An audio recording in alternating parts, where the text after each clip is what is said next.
was asking about the issue of compatibility to a potential suitor. And she says, if we do not communicate and get to know one another, how would we know that we're compatible for one another?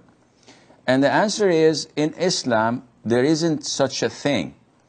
In Islam, a man is entitled to meet the woman he's interested in getting married once. But before that, he has to do his due diligence, as well as she.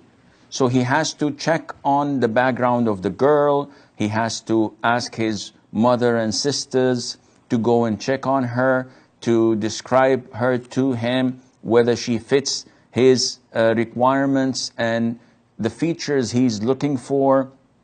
He checks her background in terms of her moral conduct, her religious practice, by asking friends, relatives, those who know her. And then she, on the other hand, her father does the same. Goes and checks on the man, whether he prays in the masjid or not, whether he has a sound aqidah, his behavior, does he engage in fights so often or none? Is he generous? Is he stingy? Does he lie? He checks with his friends, with his colleagues, all around. Once there is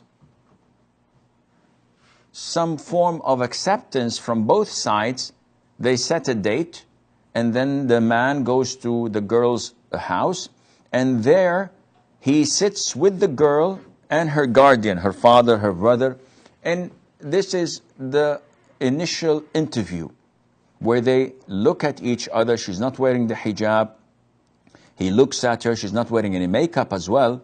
She looks at him. They exchange questions for an hour, maybe an hour or more, just to see if there is any form of attraction.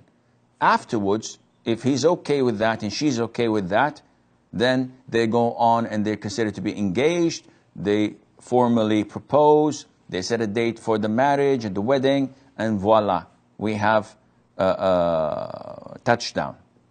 But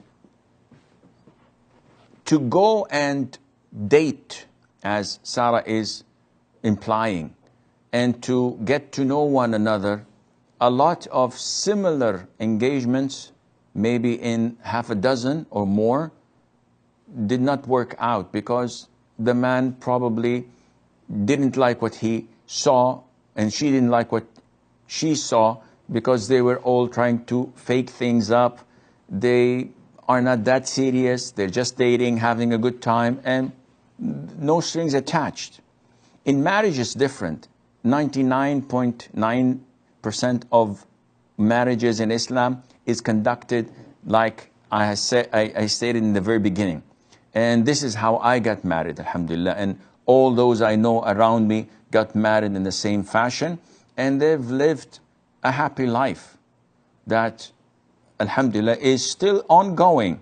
Why is that?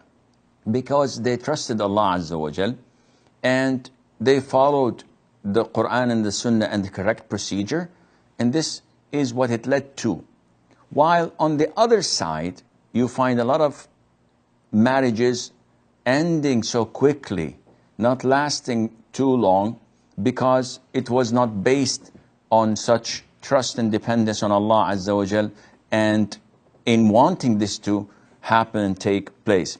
She says that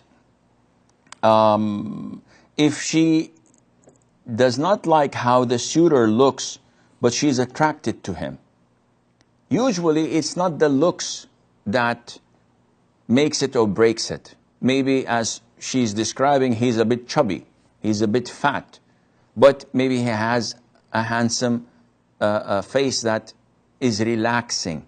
Maybe he has a good job. Maybe he is a real man that one can trust and depend on. Maybe he is wealthy or coming from a good family. So there are a number of factors. It's not how handsome or how fit or his symmetrics in his body is. So if you are attracted to him and you think that he would be a good father to your children and a good husband to you, then yes, this is totally permissible to go ahead with the marriage. As for your third question, which is, could you ask him to lose weight and then decide? This is a little bit humiliating. This is a little bit too much, as if there's only you on earth that he is obliged to get married to. You have to wake up, Sarah. The demand is far less than the supply. Women are so many nowadays, and men are less in number. And good men are even lesser. And practicing good men who would make good husbands are very few. So you don't get maybe a second chance if you lose the first one. Putting such conditions and insisting that he loses weight, maybe he would have his own conditions about you and the way you look or the way you behave or your religious commitment, that he would also put conditions that you memorize the Quran or you do this and that. This is inappropriate. This is a marriage. This is not a business transaction that one should put such conditions to, and Allah Azza wa Jal knows best.